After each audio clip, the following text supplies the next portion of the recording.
الحمد لله رب العالمين والصلاة والسلام على سيد المرسلين وعلى آله وأصحابه أجمعين. أما بعد فأعوذ بالله من الشيطان الرجيم. بسم الله الرحمن الرحيم. إن الله وملائكته يصلون على النبي يا أيها الذين آمنوا صلوا عليه وسلموا تسليما. صدق الله العظيم. وقال النبي عليه الصلاة والسلام: من صلى علی صلاۃ واحدۃ صلی اللہ علیہ عشرا او کما قال النبی علیہ الصلاۃ والسلام. محترم سامعین، اس آیت کریمہ میں اللہ تبارک و تعالی درود پاک کی فضیلت کو بتا رہا ہے.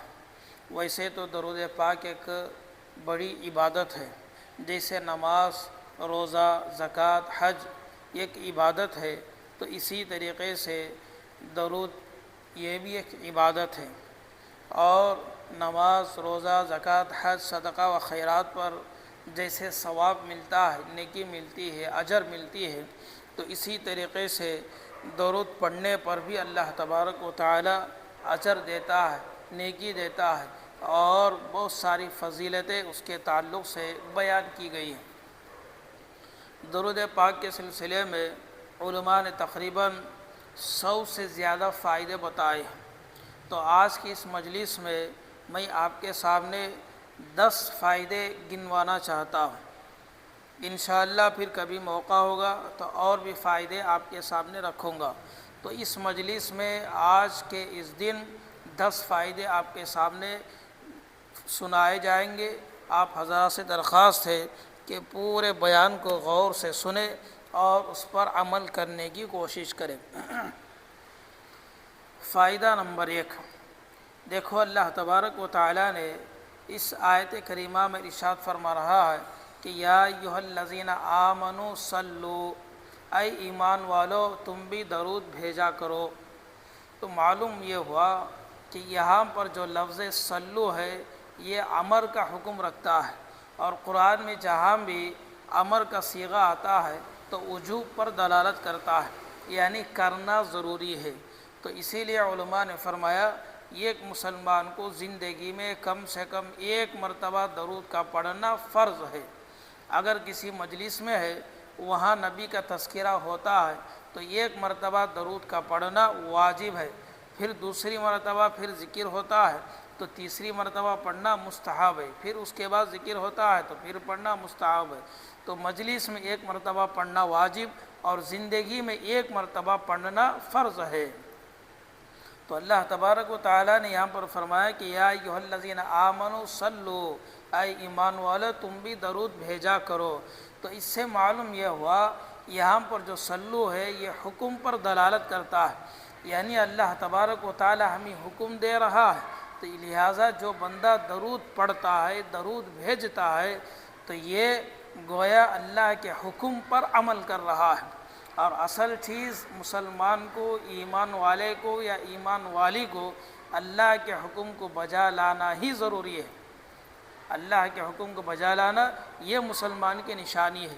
تو درود پڑھنے سے ایک فائدہ تو یہ ہوا کہ ہم اللہ کے حکم پر عمل کرنے والے ہیں، اللہ کے حکم کی تعمیل ہو رہی ہے. اور دوسرا فائدہ یہ ہے کہ اللہ نے اس میں فرمایا کہ ان اللہ، بے شک اللہ تبارک و تعالی، گویا اللہ تبارک و تعالی یہ فرمانا چاہتا ہے کہ دیکھو یہ درود ایک ایسی عبادت ہے اور ایسی چیز ہے کہ میں بھی یہ کام کر رہا ہوں، میں بھی یہ کام کر رہا ہوں. تو جب بندہ درود کا اہتمام کرتا ہے تو بندہ اللہ کے ساتھ درود میں موافقت کرنے والا ہوگا، اللہ کے ساتھ درود میں موافقت کرنے والا ہوگا. اللہ تبارک و تعالی نماز کا حکم دیا ہے لیکن نماز نہیں پڑھتا ہے. روزہ رکھنے کا حکم دیا ہے، اللہ روزہ نہیں رکھتا ہے. حج کرنے کا حکم دیا، اللہ حج نہیں کرتا ہے. لیکن ایک عبادت ایسی ہے جو اللہ بھی کرتا ہے اور بندوں کو بھی کرنے کا حکم دیا ہے، اور وہ کون سی عبادت ہے؟ وہ درود ہے. 2 فائدے ہو گئے. تیسرا فائدہ یہ ہے کہ اللہ نے فرمایا کہ وہ ملائکتہ ہو، اور میرے فرشتے بھی. فرشتے کون ہے؟ لا یعصون اللہ ما امرہم ویفعلون ما یؤمرون. فرشتے اللہ تبارک و تعالیٰ کی ایک نورانی مخلوق ہے جو اللہ کی نافرمانی نہیں کرتے، ذرہ برابر بھی اللہ کے حکم پر ذرہ بھی تاخیر نہیں کرتے، فوراً کرنے والے ایسی مخلوق بھی یہ عبادت کرتی ہے۔ تو معلوم یہ ہوا کہ جب بندہ درود کا اہتمام کرتا ہے تو بندہ فرشتوں کے ساتھ موافقت کرنے والا ہوگا، یہ فرشتوں کے ساتھ بھی مل کر یہ کام کر رہا ہے۔ تو ایسا معلوم یہ ہوا کہ اس آیت کریمہ میں 3 فائدے ہمیں یہ معلوم ہوئے، سامنے آئے۔ ایک، اللہ کے حکم پر عمل کرنے والا ہوگا، اور دوسرا، اللہ کے ساتھ درود میں موافقت ہوگی، اور تیسری چیز، فرشتوں کے ساتھ بھی موافقت ہوگی۔ کیوں؟ اللہ بھی اور فرشتے بھی نبی پر درود بھیجتے ہیں، یصلون علی النبی، اللہ نے فرمایا ہے۔ تو لہٰذا ہمیں چاہیے کہ درود پاک کا اہتمام فرمائیں۔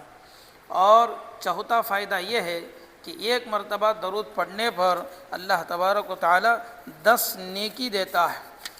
پانچواں فائدہ یہ ہے کہ ایک مرتبہ درود پڑھنے پر 10 گناہ اللہ تبارک و تعالی معاف کرتا ہے۔ اور چھٹا فائدہ یہ ہے کہ ایک مرتبہ درود پڑھنے پر 10 درجے بلند ہوں گے۔ اور ساتواں فائدہ یہ ہے کہ اللہ تبارک و تعالی ایک مرتبہ درود پڑھنے پر 10 رحمتیں نازل فرماتا ہے۔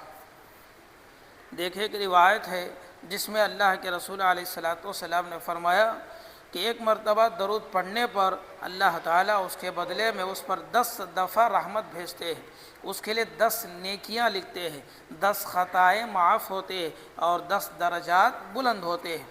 ایک دوسری روایت بھی ہے جس میں فرمایا کہ حضرت ابو طلحہ انصاری رضی اللہ عنہ فرماتے ہیں کہ ایک مرتبہ حضور اقدس صلی اللہ علیہ وسلم بہت ہی بشاش تشریف لائے، چہرے انور پر خوشی کے اثرات تھے۔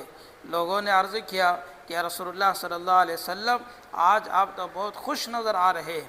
تو اللہ کے رسول صلی اللہ علیہ وسلم نے فرمایا، صحیح بات ہے کہ میرے پاس ابھی جبرائیل آئے اور اللہ کا پیغام سنایا ہے، جس میں اللہ نے یوں فرمایا ہے کہ تیری امت میں سے جو شخص ایک دفعہ درود بھیجے گا، اللہ تعالیٰ اس کے لیے 10 نیکیاں لکھے گا، اور 10 گناہ مٹائیں گے، اور 10 درجے بلند ہوں گے۔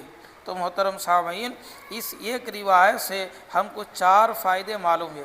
ایک مرتبہ درود پڑھنے پر اللہ تبارک و تعالیٰ کی طرف سے 10 رحمتوں کا نزول، 10 نیکیاں ملیں گی، 10 گناہ معاف ہوں گے، اور 10 درجات اس کے بلند ہوں گے۔ 8واں فائدہ یہ ہے کہ درود پڑھنے پر اللہ تبارک و تعالیٰ دعا کی قبولیت کا ذریعہ بنے گا، اللہ کے سامنے دعا کی قبولیت کا ذریعہ ہوگا۔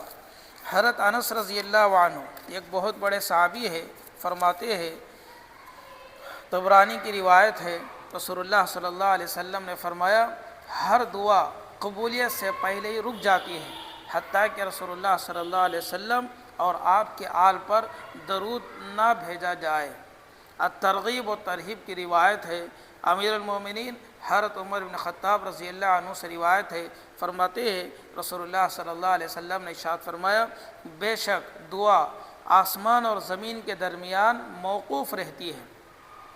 موقوف کا مطلب یہ ہے کہ جب بندہ دعا کرتا ہے تو وہ دعا قبول بھی نہیں ہوتی ہے اور رد بھی نہیں ہوتی ہے، بلکہ اس کو ویسے ہی رکھا جاتا ہے۔ اب ہمارے اس زمانے میں اگر اپنی زبان میں کہا جائے تو اس کو ہم کہیں گے وہ ہولڈ میں ہے نا، دعا ہوگی۔ جب بندہ دعا میں درود کا اہتمام کرتا ہے تو وہ دعا قبول ہو جاتی ہے۔ تو اس لیے فرمایا کہ بے شک دعا آسمان اور زمین کے درمیان موقوف رہتی ہے، دعا کا کچھ حصہ بھی اوپر نہیں جاتا، یہاں تک کہ تمہارے نبی پر درود بھیجا جائے۔ تو اس لیے علماء نے فرمایا جب دعا کرنے کا ارادہ ہو تو سب سے پہلے اللہ کی تعریف ہو، اس کے بعد نبی پر درود ہو، اور اس کے بعد اپنی حاجت و اپنی ضرورت کا تذکرہ ہو، اور آخر میں پھر درود ہو، اور پھر اس کے بعد اللہ کی تعریف پر دعا ختم کی جائے، تو یہ دعا اللہ تبارک و تعالیٰ کے نزدیک بہت جلد قبول ہونے والی ہے۔ کیوں؟ اس وجہ سے کہ درود 100% جو قبول ہونے والا عمل ہے۔ اور جب ہم شروع میں درود پڑھے اور آخر میں درود پڑھے، یعنی شروع کا درود بھی قبول ہو گیا اور آخر کا درود بھی قبول ہوا، اور درمیان کی چیز اللہ تبارک و تعالیٰ رد کر دے، اللہ کی رحمت سے بعید نہیں ہے۔ جو ذات پہلے کی دعا کو قبول کرتا ہے، یعنی درود کو پہلے کے حصے کو اور دعا کے آخر حصے کو قبول کرتا ہے، ضرور ضرور وہی اللہ درمیان کے ساری چیزوں کو، حاجتوں کو بھی اللہ تبارک و تعالی قبول کریں گے۔ تو اس لیے فرمایا 8واں فائدہ یہ ہوا کہ دعا کے درود کے ذریعے سے دعا کی قبولیت کا ذریعہ ہوگا۔ نمبر 9واں فائدہ یہ ہے کہ درود پڑھنے سے اللہ تبارک و تعالی اس کی حاجتوں کو پورا کر دیں گے۔ آج دنیا میں کون ایسا انسان ہے جو ضرورتوں سے خالی نہ ہو، حاجتوں سے خالی نہ ہو؟ ہر گھر میں پریشانی ہے، ہر آدمی پریشان ہے، روزی کے لیے، اولاد کے لیے، نہ جانے کیسے کیسے اس کے پریشانیاں اور حاجتیں اس کے پیچھے لگی ہوئی ہیں۔ تو اس لیے اگر کوئی بندہ یہ چاہتا ہے کہ میرے حاجات پورے ہو، میری ضروریات پوری ہو، تو اس ایسے آدمی کو چاہیے کہ وہ درود پاک کا زیادہ سے زیادہ اہتمام کرے۔ حضرت جابر رضی اللہ عنہ کی روایت ہے، فرمایا رسول اللہ صلی اللہ علیہ وسلم نے، جو شخص صبح کی نماز سے فارغ ہونے کے بعد کسی سے گفتگو کرنے سے پہلے مجھ پر درود 100 دفعہ بھیجتا ہے، اللہ تعالیٰ اس کی 100 حاجتیں پوری فرمائیں گے، 30 دنیا کی اور 70 آخرت کی۔ اسی طرح مغرب کی نماز کے بعد بھی اگر 100 مرتبہ درود پڑھے تو اس کے لیے بھی یہی فضیلت ہے۔ ایک دوسری روایت ہے حضرت جابر رضی اللہ عنہ کی، فرماتے ہیں رسول اللہ صلی اللہ علیہ وسلم نے ارشاد فرمایا، جو شخص ہر دن مجھ پر 100 مرتبہ درود بھیجتا ہے، اوپر کی روایت میں وقت کی قید ہے کہ صبح میں کرنا ہے اور شام میں کرنا ہے، اور اس روایت میں وقت کی کوئی قید نہیں ہے، 24 گھنٹے میں اگر ایک مرتبہ بھی 100 مرتبہ پڑھ لے تو اللہ تعالیٰ اس کی 100 حاجتیں پوری فرمائیں گے، اور ان میں سے 70 حاجتیں آخرت کی ہوں گی اور 30 حاجتیں دنیا میں پوری ہوں گی۔ ایک اور روایت بھی ہے جس میں اللہ کے رسول نے فرمایا 100 مرتبہ درود پڑھنے پر اللہ تبارک و تعالیٰ اس کے لیے 2 سرٹیفکیٹ ہے نہ دیتا ہے، ایک براءۃ من النار، جہنم سے اللہ تبارک و تعالیٰ بری کریں گے، وہ براءۃ من النفاق، اور اللہ تبارک و تعالیٰ نفاق سے بھی اسے بری کریں گے۔ تو لہٰذا آپ جو ہے اس کا اہتمام فرمائیں۔ اور پھر اس کے بعد 10واں فائدہ یہ ہے کہ درود پڑھنے پر اللہ کے نبی علیہ الصلاۃ والسلام کی شفاعت نصیب ہوگی۔ قیامت کا دن ہوگا، نفسی نفسی کے عالم میں ہوں گے، ہر انسان برہنہ کھڑا رہے گا اور ہر انسان نفسی نفسی کے عالم میں ہوگا، کیا نبی، کیا ولی، کیا اولیاء اللہ، کیا عام انسان، خاص انسان، ہر آدمی یا ربی نفسی یا ربی نفسی کہتا رہے گا۔ ایسے مشکل وقت میں اگر کوئی ہم کو ساتھ دے گا اور کوئی ہم کو یاد کرے گا، فرمائے کہ وہ ایک ہستی رہے گی، اور وہ کون ہے؟ وہ نبی ہوں گے۔ ایسے موقع پر اللہ کے نبی علیہ الصلاۃ والسلام درود زیادہ پڑھنے والے کی سفارش کریں گے اور شفاعت نصیب ہوگی۔ ایک روایت میں ہے، فرمایا اذان ہو جانے کے بعد، جب اذان ہوتی ہے تو جیسے مؤذن الفاظ کہتے ہیں اسی طریقے سے اس کا جواب بھی دیا جاتا ہے، اور پھر اس کے بعد جواب دینے کے بعد آخر میں یہ دعا پڑھے، اللہم رب هذه الدعوۃ التامہ والصلاۃ القائمہ۔ یہ اذان کے بعد پڑھی جانے والی دعا ہے، اور اس میں مقام محمود کا تذکرہ ہے۔ مقام محمود آخرت میں ایک درجہ ہے، اور یہ اللہ تبارک و تعالیٰ یہ خصوصیت صرف ایک نبی کو دیں گے اور دوسرے کو یہ نہیں ملے گا، اور یہ کسے ملے گا کسی کو معلوم نہیں ہے۔ اللہ کے نبی نے فرمایا میں امید کرتا ہوں کہ یہ مقام محمود اللہ تبارک و تعالیٰ مجھے ہی دے گا۔ اور جب بندہ اذان کے بعد یہ دعا پڑھتا ہے تو اس میں گویا اللہ سے کہتا ہے کہ اے اللہ میرے نبی کو مقام محمود عطا فرما۔ جب بندہ یہ سفارش کرتا ہے تو اللہ کے نبی فرماتے ہیں قیامت کے دن اس آدمی کے لیے، اس امتی کے لیے میری شفاعت واجب ہوگی۔ ایک اور روایت میں ہے جس میں اللہ کے رسول علیہ الصلاۃ والسلام نے فرمایا جو ایمان والا صبح میں 10 مرتبہ درود پڑھے اور شام میں 10 مرتبہ درود پڑھے اس کے لیے بھی میری شفاعت واجب ہوگی۔ عمل چھوٹا ہے، مختصر وقت لگے گا، 1-2 منٹ میں جو ہے 10 مرتبہ وہ ہو جائے گا۔ چھوٹا درود بھی پڑھ سکتے، بڑا درود بھی ہے نا پڑھ سکتے ہیں۔ سب سے افضل درود ابراہیم ہے جو نماز میں پڑھی جاتی ہے، اور اللہ کے نبی نے صحابہ کو یہی درود سکھائے ہیں۔ اور ایک چھوٹا سا درود بھی ہے صلی اللہ علیہ وسلم، یہ بھی ایک درود ہے۔ تو صبح میں 10 مرتبہ پڑھے اور شام میں 10 مرتبہ پڑھے تو فرمایا اللہ کے رسول علیہ الصلاۃ والسلام ایسے آدمی کے لیے بھی میری شفاعت واجب ہوگی۔ تو محترم سامعین ذرا اندازہ لگا کر دیکھیں، درود ایک ہے لیکن اس کے کتنے کتنے فائدے جو ہے آپ سنتے آ رہے ہیں۔ یہ کتاب ہے القول البدیع، یہ حضرت علامہ سخاوی رحمۃ اللہ علیہ کی کتاب ہے، اور اس میں درود کے فضائل لکھے ہوئے ہیں اور اس کے فائدے و ثمرات کا اس میں حضرت نے جو تذکرہ فرمایا ہے۔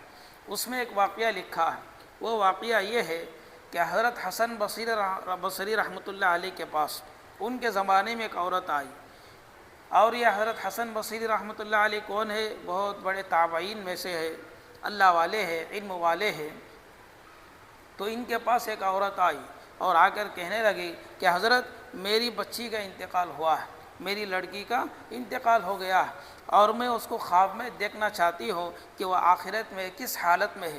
تو حضرت نے اس کو ایک وظیفہ دیا، ایک عمل دیا، اور فرمایا کہ دیکھو جب سونے کا وقت ہو تو 4 رکعت نفل نماز پڑھنا ہے، اور ہر رکعت میں سورہ فاتحہ کے بعد سورۃ التکاثر یعنی الہاکم التکاثر پڑھے، اور پڑھنے کے بعد جب نماز ختم ہو جائے تو اللہ سے دعا کرے، اور پھر اس کے بعد سو جائے، نیند لگنے تک درود کا اہتمام کرے، درود پڑھتے رہے۔ تو وہ عورت اسی طریقے سے کرنے لگی۔ اللہ کا کرنا ایسا ہوا کہ اسی دن اس کو خواب نظر آیا، اور اس خواب میں اس کی بچی، اس کی بیٹی جو ہے نظر آئی، اور بڑی بھیانک اس کی صورت تھی، اور اس کے پیروں میں بیڑیاں تھیں، ہاتھوں میں زنجیر تھے، اور گلے میں نا توق ڈالے تھے، اور پھر اس کے بعد آگ میں جو ہے اس کو ڈھکیل دیا جا رہا ہے۔ تو ایسا خوفناک منظر دیکھ کر اس ماں کی آنکھ کھل گئی، بڑی پریشان تھی کہ میں نے میری بچی کو اس حالت میں دیکھا ہے۔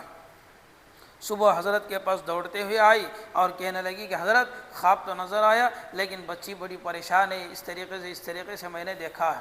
تو حضرت نے فرمایا کہ اس کے نام سے صدقہ دیا کرو، اللہ تبارک و تعالی عذاب میں جو ہی کمی کریں گے، اور یہ بھی فرمایا کہ درود کا بھی اہتمام کرو، اللہ تبارک و تعالی اس کی برکت سے کچھ نرمی کا معاملہ کرے گا۔ ایک دن ہو گیا، تو دوسرے دن حضرت حسن بصری رحمۃ اللہ علیہ کو خواب آیا۔ تو خواب میں کیا دیکھتے ہیں کہ جنت ہے، اور جنت میں جو ہے بہت سارے عورتیں ہیں، اور اس میں ایک بچی جو ہے ایک اچھے مقام پر اونچے تخت پر بیٹھی ہوئی ہے، اور جس کا لباس بھی اچھا ہے، اور چہرہ بھی نورانیت والا چہرہ ہے، اور خدام ادھر ادھر پھر رہے ہیں، بڑی خوشی کی حالت میں جو ہے وہ بیٹھی ہوئی ہے۔ تو حضرت نے اس سے پوچھا کہ تو کون ہے؟ تو اس بچی نے کہا کہ حضرت میں وہی بچی ہوں جس عورت کو تم نے جو ہے کچھ وظیفہ دیا تھا، میں اسی کی بچی ہوں، اسی کی میں لڑکی ہوں۔ تو حضرت نے فرمایا کہ تیری ماں تو اس طریقے سے کہا کہ فلاں فلاں ایسا ہے، عذاب میں ہے، اور یہاں تو بڑی خوش نظر آ رہی ہے۔ تو اس بچی نے کہا کہ حضرت بات صحیح ہے، اصل میں راز یہ ہے کہ جس جگہ ہم دفن تھے، یعنی جہاں میری قبر تھی، قبرستان تھا، وہاں پر ایک اللہ والے کا گزر ہوا، جو اللہ کا نیک بندہ تھا، مخلص بندہ تھا، تقوی والا تھا، شریعت کا پابند تھا، اور سنتوں سے بہت محبت تھی، نبی سے بہت تعلق تھا۔ تو اس اللہ کے بندے کا گزر ہوا، تو جیسے ہی گزر ہوا تو اس نے وہیں رک کر کچھ درود ہے نہ پڑھا، اور پڑھنے کے بعد اس کا ثواب یہاں جتنے قبرستان میں تھے سب مرحومین کے لیے اس نے جو ایصال ثواب کیا، اور اللہ کو یہ عمل پسند آیا۔ تو اللہ تبارک و تعالی نے اس کی برکت سے میری بھی، اور جہاں میں دفن تھی اس قبرستان میں جتنے مرحومین، جتنے مردے تھے، سب کی بھی اللہ تبارک و تعالی نے مغفرت فرما دی۔ یہ اسی درود کا نتیجہ ہے کہ آج میں یہاں پر خوشی کی حالت میں جنت میں سیر کر رہی ہوں۔ تو محترم سامعین ذرا اندازہ لگا کر دیکھیں، ایک درود پاک کے پڑھنے پر جب پورے مرحومین کی قبرستان والوں کی مغفرت ہو سکتی ہے تو کیا پڑھنے والے کہ اللہ تبارک و تعالیٰ مغفرت نہیں کریں گے؟ تو ضرور کریں گے۔ تو جیسے ہم مرحومین کے لیے دوسرے اعمال بھی کرتے ہیں، ایصال ثواب کرتے ہیں، تو اسی طریقے سے درود بھی پڑھ کر ایصال ثواب کر سکتے ہیں۔ تو آج کی اس مجلس میں ان 10 فائدوں کا تذکرہ ہوا ہے، پھر کسی اور موقع پر انشاءاللہ اور بھی فائدے آپ کے سامنے جو ہے بیان کیے جائیں گے۔ تو آپ حضرات سے درخواست ہے، یہ بھی ایک اہم عبادت ہے، بڑی فضیلت والی چیز ہے، ضرور اس کو اپنی زندگی کا حصہ بنائیں، لیکن یاد رکھے فرائض کا بھی اہتمام کرے اور سنتوں کا بھی اہتمام کرے، پھر اس کے بعد اس درود کی اس کا اہتمام کریں گے تو تبھی جو ہے زیادہ سے زیادہ جو ہے فائدہ ہوگا، ورنہ فائدہ کم ہوگا۔ فرض کو چھوڑیں گے اور سنتوں کو پس پشت ڈال دیں گے، صرف درود پڑھتے رہیں گے، اس کا اہتمام کریں گے تو اتنا فائدہ نہیں ہوگا۔ تو اس لیے اپنی زندگی میں فرائض کا اہتمام کرے، نماز، روزہ، زکوٰۃ، حج، ان ساری چیزوں پر عمل کرتے ہوئے کچھ نہ کچھ وقت نکال کر درود بھی پڑھے۔ اس سے جتنے فائدے ہوں گے آپ خود اپنی آنکھوں سے دیکھیں گے اور زندگی اور آخرت میں انشاءاللہ مزے لیں گے۔ اللہ پاک سے دعا ہے اللہ پاک ہم سب کو ان پر عمل کرنے کی توفیق عطا فرمائے، آمین۔ وآخر دعوانا ان الحمد للہ رب العالمین۔